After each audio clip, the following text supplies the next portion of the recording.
Okay. All right. Hello, everyone. I'm Sherry, and this is Odyssey Pets. We are in Dallas. We're a grooming boarding daycare facility. We also have holistic supplies and aquariums. Um, again, I'm Sherry. I'm the owner. This month, we've been highlighting freeze-dried foods. And if you don't know what freeze-dried is, we're going to talk about that. But Mhm. it's freeze-dried frenzy month here. And I have Rich with Open Farm to talk about some of their freeze-dried products and a bit about Open Farm and why they're so cool. Um, but yeah, how long have you been in the industry, Rich? Well, I was trying to figure that out, and believe it or not, I just hit 30 years. Oh my So gosh. yeah, I know, I know. It's. I said I'm not possibly that old, but apparently I am. Right out of college, it was pure luck, and I just got a job with a now long gone pet food company.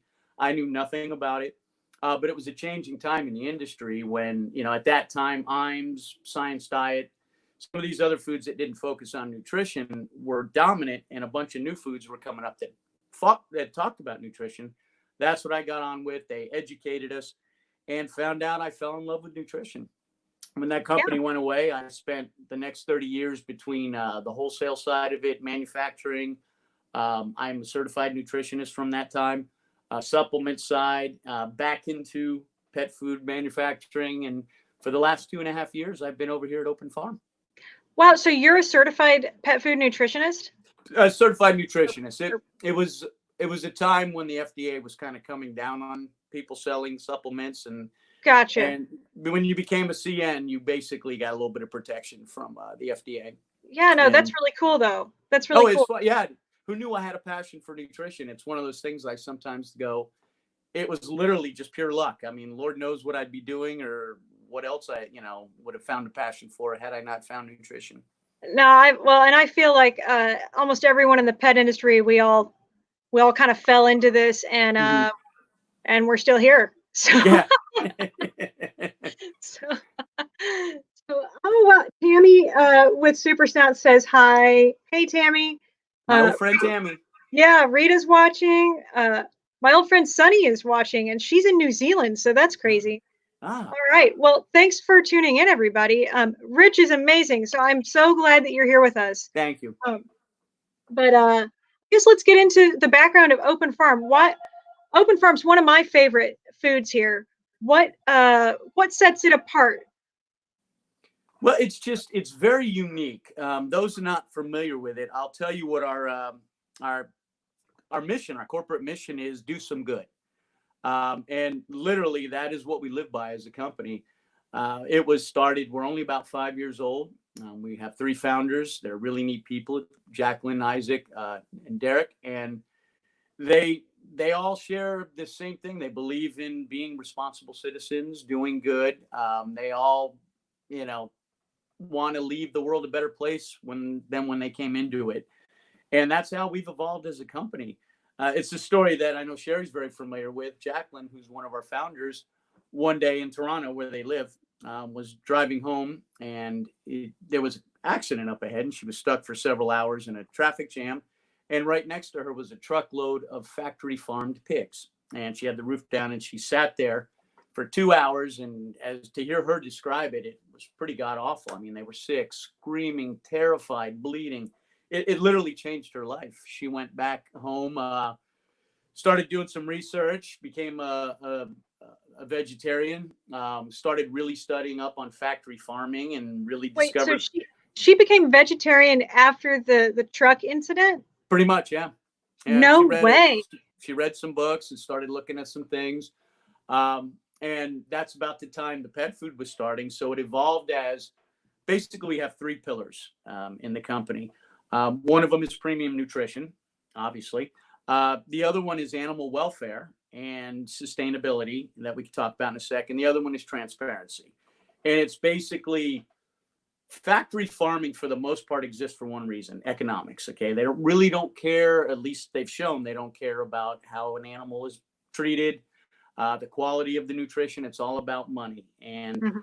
that's kind of what we see today in ag, and it's really sad.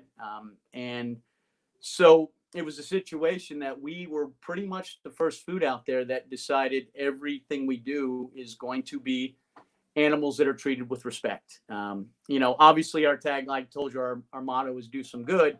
But the reality is when you do some good with animals, you get a better quality meat. You get a more nutritious piece of meat, healthy cows are happy cows, as we like to say, or pigs, or whatever you want to talk about.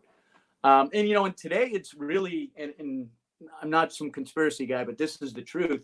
If you look at right now, the people that are spending money, they love words like ethical treatment, grass fed, cage free. These are real grid taglines that make a lot of money.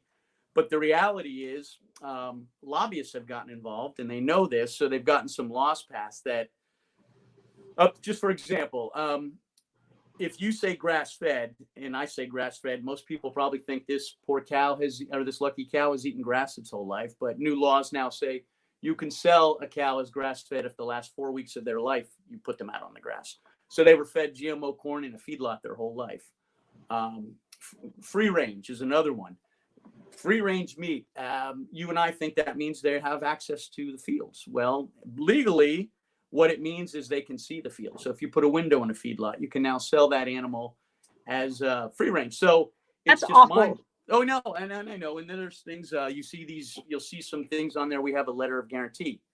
That's great. Legally, yes, but there's legal and then there's reality. That's why at Open Farm, we actually use third-party, non-governmental audited organizations to verify everything we do. You may be familiar with one of them, which is Certified Humane. It's the most popular one. Audited once a year. If you ever need to have some fun, go to certifiedhumane.org and see, for example, what a farmer has to go through with a cow to become certified humane. I mean, just some high points: no antibiotics, no growth hormone, pasture centered, fed how they're supposed to be fed. You don't take the calves away from the mamas, right on down. I wanted to bring up, because I'm a huge fan of Temple Grandin. So it's not just how they lived, but it's also how these animals are slaughtered too. Oh yeah, slaughter stress. Oof. Yes, and the Temple Grandin facilities, I think a third of the meat facilities in the U.S. are now based on her theory. But yeah, I think all the meat that you guys source come from a Temple Grandin style facility, right? Yeah, it has to be certified humane, or Global Animal Partnership, which is the other organization we use, which is the old Whole Foods Wellness Program. And I want to get into that too, but yeah, I don't know if you know that much about the Temple Grandin thing. Yeah. I just wanted, since I brought it up. It's a great show on HBO if anybody wants to watch it to see her life story. Check it out. But it's the cow has no idea what's coming, and it's a much easier, stress-free process. And anyway, watch Temple Grandin. It's a great movie. Oh, it's amazing. First of all, it's the right thing to do. Okay, what do you want to put in? I mean, we think in cow or pig, but think about your dog if you'd had to go through that, what that would do. And that's what you should do in these situations, because these animals deserve to be treated better. The stress that happens, I think in the movie, and I might be off on the numbers, I believe she said that it's almost a 40% better quality meat when you slaughter humanely and stress-free like that. Right. It affects the taste too. Oh yeah. But the treatment of animals, it's what gets me. So. Well, and it is. Once again, just remember, factory farming, for the most part, doesn't care about anything but the end dollars. Yeah. And that's one of the things that when Open Farm came out 5 years ago that made us so different, is that we actually certify that these animals are treated with respect, because it's the right thing to do. Karma, whatever you want to call it. Because of that, we have a pretty incredible product nutritionally, because it just makes such a better tasting food. It really does. That's better meat than what we eat. Well, there's an old saying at Open Farm: we work hard so our dogs can eat better. So yes, definitely. But you brought up the Global Animal Partnership thing. Can you explain a little bit about that? Sure. Okay, so I mentioned Certified Humane. Certified Humane is pass fail. Either you meet their standards when you're audited, or you cannot sell your animals as certified humane. Um, Global Animal Partnership is a 5-step program. So like step 1 is much better than factory farming, but not near, say, where step 5 or certified humane may be. Step 1 and 2, for example, still allow antibiotics to be used. And people go, what's wrong with that? Problem is, antibiotics are great when there's an issue. In farming and ag, it's become a preventative, and that's not how it was meant to be. And it's used every day. And we wonder why streptococcus and some of these, resistant strains are out there. That's why. So anyway, like 1 and 2 of GAP allow that, but when you get to 3, you're not allowed to use antibiotics. No growth hormone. It has to be more pasture centered. If you can get all the way up to 5. Step 5 and 4, the only real difference from them is in step 5, an animal has to be born, raised, and slaughtered on the same property. And most family farms don't have a slaughterhouse, so you very seldom see step 5. So step 4 is considered the top. If you walk into a Whole Foods and their butcher, they use GAP. It used to be part of Whole Foods. It's not anymore, but they still use it. And it'll actually explain each step on their top up there, what each one is. And it's really cool. And for example, the lamb we use, just a little story, comes from the exact same farm that Whole Foods comes from. So the GAP 4 lamb at Whole Foods is the same lamb that's in our lamb products. I was going to say, here's their so the global animal. This is a step 4, which apparently is like the best, besides a step 5, which is very difficult to come by. Yeah, you just don't see it very often. And then like this one has the certified humane on there. So yeah, this stuff's amazing. Better than the meat you can get from Chick-fil-A. That's for sure. Well, we like to think so. And at the end of the day, we're doing some good. And we have similar programs with our fish and protecting the oceans. And it's about sustainability as well. Terracycle. I don't know if everybody's familiar with Terracycle. We were the first pet food company. This is something we are so proud of. So those foods that Sherry those bags, they're generally known as not recyclable. And the bottom line is everything's recyclable. It's about cost. So it's really small, but you can see. Yep, right there on the right. This one, Terracycle. Yeah. Cool company, very cool company. Yeah. So what they do, people get a little confused. It's even cooler than most people think. So everything is recyclable. It's about cost. For example, it's cheaper to make new bags for pet food than to recycle those. So they end up in landfills. So what Terracycle does is they take products like that and they will take them to your local recycling centers. And then, for example, our bags get turned into park benches, playground equipment. Now, the difference, the cost for the recycling center to make some profit on that, Terracycle then bills Open Farm, and we pay the difference to the recycling center. So that's what's so cool. We were the first ones to do that. Then a lot of these smaller pet food companies, which we were so proud of, started doing it. And the end of last year, the biggest pet food manufacturer in the world said they were going to Terracycle. So we were ecstatic because we're making a difference. Those are a lot of bags that are not going to end up in landfills.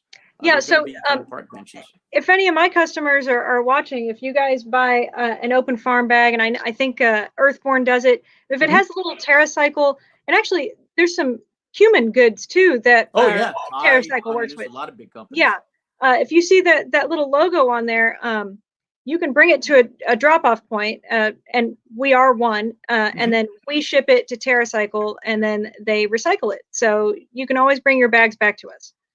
And they'll actually make donations in Odyssey Pet's name to local rescues. Yeah. I rack up points with like the more bags I send back. I rack up points, and then like I can buy a goat for somebody in Africa, I think. So, because they love their goats over there. Cabrito's big. Cabrito. Oh man. So that's 2 of the pillars. The third one is, and it's really cool, is transparency. As far as I know, and I've been in this business for almost 30 years, I've never seen a company that takes it to the level we do. Every single one of our products has a code on it. You can go to our website, openfarmpet.com, type in that code, and it will tell you every single ingredient on that bag, where we sourced it from. Not where we bought it from, where it was sourced from.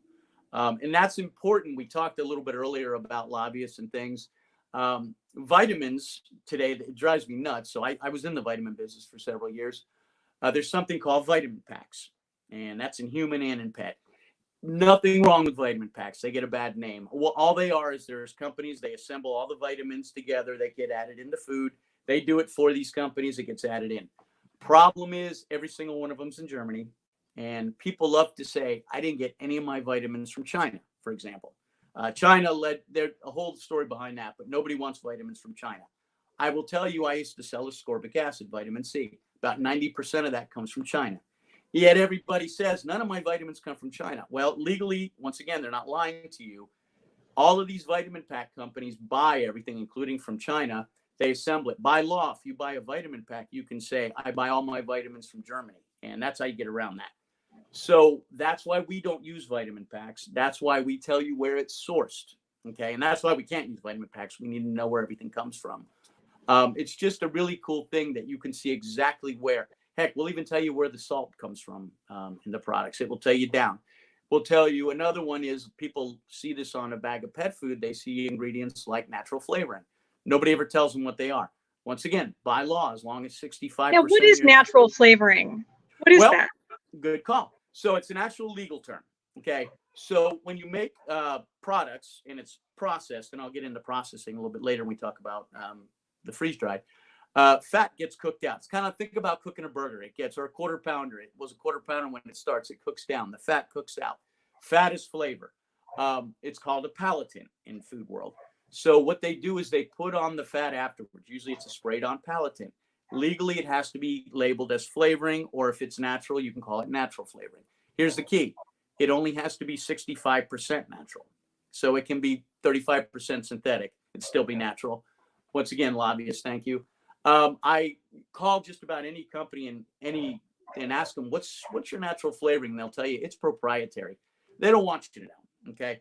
That transparency thing we do with our kibble, for example, only company I've ever worked for and known that actually tells you right there. Our natural flavoring, our palatin is 2 ingredients. It's camera here. It's whitefish and it's coconut oil. Nothing synthetic. Nice. So, yeah. So that's really interesting. Thing. Yeah, you will see companies love to put coconut oil. I told you I can go off on tangents. They love to put coconut oil, and it's just a smidge, enough to make the label. But you never know how much. You can see, for example, we use around 4% coconut oil in all our products, and a significant amount compared to what's used out there. It's not just a trace mineral, so we can get something on the label, and that's why transparency is so big. So the key thing with open farms, that long way of telling you, 3 pillars: top of the line nutrition, animal welfare, and sustainability, and then transparency. Now, this is all really great information, and I want to have you back in the future to really dive into nutrition some more. But let's talk about freeze dried. Let's do. And why it's so cool. Okay, so what I want to do now, I know you've had several people this month, and they were all fantastic. I was watching all of them, and they've done a good job, and we can talk about it. But what I really wanted to talk about is, to start with, is the process. Okay, and why that is some people get a little confused. They're like, okay, I feed raw. Why should I feed freeze dried or kibble, or how can I do this? So just so you guys understand, one of the most thrown around words in manufacturing of food at all is processed. Oh, that's over processed. I don't want that over processed crap.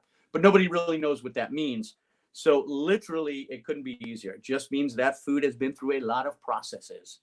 And in the world of nutrition, the more process you put a food through, in general, the more nutrient it loses, the more digestibility it loses, and the more flavor it loses. Think of if you go to the frozen food aisle and you get one of those bags of stir fry, the carrot in there. That carrot has been so many processes till it ended up in that bag. I'm telling you, there's probably no nutritional value. There's no natural flavor left. It's just in there, and they hit it with a whole bunch of synthetic flavoring. So overall, that means in its raw state, the food is most digestible, it's most nutritious, and it tastes the best. And I agree with that, by the way. And I think you do as well. So here's the problem you run into with raw food, though. It's not for every dog. It's not for every person. Typically, we run into a lot of veterinarians don't like raw for whatever reasons. Mostly they throw foodborne illnesses and food safety issues out there. It's because most veterinarians don't have any nutritional training at all. Yeah. I just want to throw that in there. But people will listen to them. And then, honestly, if we're talking about it, some people have what I lovingly refer to as ick factor with raw. It's like, ooh, it's raw, or it's defrosting. And so, raw isn't for everybody, and it isn't the best thing. Now, the thing about freeze dried is it's giving you minimally processed version of that. Okay. So we use high pressure pasteurization, HPP it's called. And I know, I think Diana was explaining that last week when she was on. So basically the thing about HPP is it's a very natural, it's environmentally friendly process. It actually respects the ingredient, helps maintain fresh fruit characteristics such as taste, nutrition. Here's what you need to do. You got raw, you got the best digestibility, the best flavor. Here's what you have in freeze-dried raw. It's almost at that level, but you have no foodborne issues. I mean, you take away all the vets' pretty much main argument against it. So it's great. It's a great alternative. I think raw still hits the top of the food triangle, but I think freeze-dried raw is right there behind it. Plus, you can do a lot more with the freeze-dried raw. Yeah. It can be a full diet. It can be a topper or a mixer. So a topper, I usually just crumble it on top of the food, and that's great for finicky eaters or just to add nutrition to the bowl. A mixer is usually, and Open Farms, I don't know if you can see it. It's like little pieces, right? So you could just pour some of that into your bowl if you're feeding a dry kibble and just mix it in. And here's scientifically, if you re-wet that, 5-6 minutes, it becomes biologically raw again. I mean, obviously it doesn't take the same shape. So you can make it into the meal. Topper, this is something I've been talking to some people about. This might be a right now problem, but we've got a lot of people that have lost jobs, that are getting a hit economically. And I'm getting a lot of calls saying, yeah, this customer loves feeding your food. They spent a lot of money, their dog, they believed in it. But they just can't do it anymore. So what they're doing is they're taking maybe a step down and feeding a kibble, but then they're taking our freeze dried and putting it on top and really improving the quality of that meal. Yes. That's kind of a reality right now. We're going to be dealing with that for a while. People, they're going to have to make some sacrifices, but that's a way to help with the sacrifice. That's got to become another one besides a topper or a low calorie, high protein treat you can use it for. There's a lot of things. I was going to say, with it being in little small pieces like that, it's great as a training treat because it's not. A lot of people ask me for like weight management treats or like low fat treats, and that they're not understanding how dogs process fat, which I can talk about in a second. But if you do a freeze dried meat treat, you're probably not going to put on any weight, and it's adding nutrition to their diet anyway. So but thing about fat, and we're getting back into the nutrition side of things. Cool. One thing that I learned that was drilled into my head this past year is that dogs process fat differently than humans. Obviously, they use fat and turn into energy. We take in fat and it turns to fat. So if you're looking at the fat content and your dog is a little chunky, you're looking at the wrong thing. What you want is a very low carb diet. Right? Do you agree? Oh, 100%. 100%. High protein, low carb. Yeah. Definitely. So, and of course, Open Farm has all that. So even in your kibble, it's very high. With kibble, it's hard to get. It's hard to get like a ton of meat in there, but you guys get as much meat as possible into that kibble. So anyway, that was my tangent. Half of that bag of kibble by weight is protein. So, and it's really, if you're going the kibble direction, you honestly, I may be a little biased, but I don't think you can do any better than us. I have a comment from one of our viewers, and I wanted to talk about it for a second, if that's cool with you. Oh, yeah. So Joy says, what's the best nutrition for her 4.5 pound, 11-week mini golden doodle. The vet is recommending Royal Canin, I was just going to say RC. Let me guess. but it appears to be primarily grain. Yes, yes, it is. What is your recommendation and why? Oh my gosh, we could spend an hour talking about. Yeah. But, Okay. I'll let you go first. Well, all I'm going to say first on RC, and this is no shot at them whatsoever. It's a brilliant marketing move. There's a couple of companies that work with veterinarian students. They do scholarships. A lot of vets get out of vet school knowing 2 brands of pet food, and that's one of them. So they tend to recommend it. And these companies, Royal Canin and Science Diet, I'm just going to say it. Thank you. They sponsor the vet schools. Yeah. They actually teach some of the nutrition classes, which is absurd. And they give their food to these students. So they come out of vet school thinking that Royal Canin and Science Diet is the bee's knees, and there's nothing else out there. And they're not learning any nutrition at all. So, yeah, I'm going to preach that from the heavens. And if any veterinarians have problems with it, you can email Sherry@odysseypets.com. Love it. And so, all I'm going to tell you is I would never argue with a vet. Vets have a lot more smarts when it comes to animal, but I'll go toe to toe with nutrition with any of them anytime they want to. That's kind of getting into our world a little bit there, and I just think when you give a dog a bag of corn, which a lot of these foods have in it, and byproducts. Yeah, and people, there's an old saying in corn in, corn out. You eat corn on the 4th of July, you see it on the 5th of July. It doesn't. Dogs can't process it either. It's just and it's corn's usually a cheap way to raise the protein level, so that they can take that cheap veg and add that to the protein, but the dog's not processing it. You need your protein from from the meat. Yes. And it's high in tannins. And if you look up tannins, they prevent the absorption of themselves. They also prevent the absorption of zinc, which is probably the most important mineral in a healthy skin and coat. So I can usually walk up to a dog and pet them, and you get that straw-like coat. And I know that dog is on a corn-based diet because it's lacking zinc. It's wow. And that's, no, I'm not going to name any names, but just look at your label. So with that being said, your dog's not going to die on a corn-based food. Don't think that at all. It's just a matter about giving better quality. Right. Yes, they'll survive, but are they going to thrive? Exactly. It's about quality of life, happiness and things like that. And that's why, God bless the vets, unless they tell you there's some kind of prescription reason you should be on some food, I would tell you 99 times out of 100, go to Odyssey Pets and ask them what's the best food to be on, and don't, there's a lot. Even if you don't live near me, there's a lot of great resources. I love Dr. Karen Becker. She's all over the internet. She's a holistic veterinarian that talks about nutrition all the time.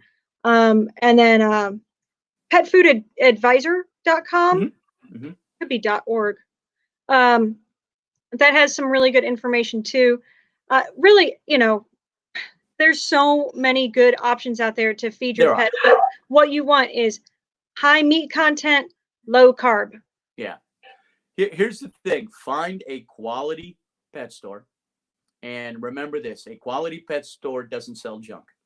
Not saying anyone else, any vet products, but a quality pet store does not sell junk. So you're going to find a lot of quality in there. Hopefully I've given you some leaning towards open farm, but if not, I'm sure there's plenty in there that will help. She just mentioned that. I thought they might get a kickback. Yeah. And I'm not getting a kickback from any of the companies that I carry, but I do research before I bring in any brand. I prefer for them to have most of their ingredients sourced in the US, made in the US. I really like them to have their own manufacturing plant. And if they don't have their own manufacturing plant, they're co-packed at a place that's only co-packing like 2 or 3 other brands. It's not a huge giant place that's packing for 100 different brands. And I want them to source all their own ingredients, because and we could talk about co-packing for an hour, but anyway, again, my tangent, I'll stop. Yeah, we're dangerous together. No, this is great. This has been really informative. I hope it's helped people that have been watching. Do you have anything else you want to talk about? And if anybody has any questions, throw them in there and we'll try to address it before we get off. Well, real quick, like I said, I'll get rambling on. I really didn't talk about our freeze dried and what makes it different. Yeah. You know, and you've had enough people on that. I think your viewers are pretty much picking up what's a quality freeze dried. So much like you've probably heard in the last few weeks, our bag of freeze dried is 85% meat, bone, organ. Means 15% is high quality veg, yeah, and it's all organic. Okay, it's not that way in our kibble, but in our freeze dry it is. It's nutrient rich, heavy green, leafy greens. So we do things. I already mentioned the coconut oil, turmeric, great anti-inflammatories, both of them. Also, we use something called fenugreek, and this is a really cool little thing about our company. And it started with just 3 of our 6 SKUs. Now we use it in all. And if you can go online sometimes and find, it was called the Fenugreek 3. So if you got one of these products and you opened it, the fenugreek actually smells like maple syrup. So it was like a pancake smell. Okay, because your beef one, I opened it up and I'm like, this smells like pancakes. Yeah, and they just started using it in the beef. It was originally the turkey, the pork, and the lamb. And so what I would do, obviously, when I first met you and I was trying to get you to bring it in, you probably don't remember this, like, let you smell the turkey. And so what happens is your dog's eating it, and all of a sudden your dog's breath starts smelling like pancakes, and it permeates, and before you know it, your dog's skin and coat smells like maple syrup. So there was an actual group out there that talked about rotating between those 3 SKUs so your dog would give you pancake kisses. So wisely, pancake kisses. In all pancake. That's awesome. In all of them, but yeah, it's to me that is one of the coolest things, and I love like when I'm talking to consumers and they ask about it, and I have a bag of the turkey and I'll let them smell it, and that's usually a good deal sealer. And also, this has one thing about freeze dried is sometimes it'll crumble up and you look at it, and sometimes you'll see like bone fragments and things. Nothing wrong with that, but just how we do it, it's really minced down, so you don't see the bone fragments. They're small. So people, once again, that don't want the ick factor, it's a really nice thing for them, because in their mind, it's just a food. There's nothing, Right. Joy is asking if there's a puppy formula, and I just want to interject real quick here before you take off with that. A really good high quality food is good throughout their entire life. So yes, you as a 20-year-old isn't going to eat something different than a 70-year-old human. You know what I mean? So you want high meat content, high protein level, low carb. Okay, you can take it away. Let me just, and I'm going to add to that, because all I like to say is, in the wild, think evolution. In the wild, mama cat's not bringing home kitten food. Mama dog's not bringing home puppy food. She's bringing home food. So puppy is something that marketing. I worked for a company that had the first puppy, the first senior, and the first light formulas. They don't exist in the wild. They're great marketing, and they do have a purpose when needed and things like that. But the reality is, just like Sherry said, you get a good quality food. It can be fed, I hate to say this term because it's an old one, cradle to grave and that's humans, that's animals. Puppies are just going to eat more of it because they're burning off the calories faster, so they're going to eat more per their body weight than an adult or a senior. So Open Farm, all your formulas are good for all life stages. Now we do have in the kibble. You do have a senior, I think, and you don't have a puppy though, right? We do. You do have a puppy. So Joy, they do have a kibble that says puppy on it, but honestly, you'll be fine feeding any of their formulas. I would stay away from the senior. Senior usually has less fat in it. Yeah, it's what it's designed for. Yeah, which to me usually doesn't make much sense because dogs need the fat anyway. But besides the point, did you have anything else to add? I sorry I interrupted you with Joy's question. Oh no, that's no problem. Just keep in mind, freeze dried is a very natural, environmental friendly process. Yeah, Don't be afraid of it. It's a great thing to it's very use with versatile. kibble. Love it. Yeah, use with raw, use on its own. There's no chemicals used in it. There's no heat thermal used in it. So, it's once again, in a raw state, everything's going to be that much more digestible, flavorful, nutrient filled. This is as close as you can get with that without having to deal with raw food. Definitely, definitely. And right now at Odyssey Pets, because it's Freeze Dried Frenzy Month, I believe the Open Farm is $4 off a bag, Nice. and there's 6 different flavors. So Yeah. y'all come check it out. That's happening until the end of the month here. Yeah, I guess we'll wrap it up if nobody else had any questions. You've been overly helpful. I love it. You're just a wealth of information, and I want to bring you back and talk more about nutrition, because I am passionate about it as well. So I really want to get the word out to people, because your pet again can thrive on a good diet. Oh, yeah. I mean, and it'll keep you out of the vet as much. Their poops will be smaller. Yeah. Their skin and coat's going to look better. I mean, it's just a win-win-win. So breath, everything right on. Yeah. Yeah, like I wouldn't eat McDonald's every day. I wouldn't look like this. But yeah, steal the sex appeal here. Come on now. So last thing I want to say is support your local small businesses. They need you now more than ever. And Rich, if they have any more questions about Open Farm, of course they can contact us. But if they wanted to contact Open Farm, how can they do that? Well, the website, openfarmpet.com. Obviously, if you've got something you want me to directly, just send it to Sherry. She knows my number and my email. She can. Yeah, you can talk often. Yeah, you can email info@odysseypets.com. That goes to me, as well as some of the other owners here. You can message me on our Facebook page, that goes directly to me too.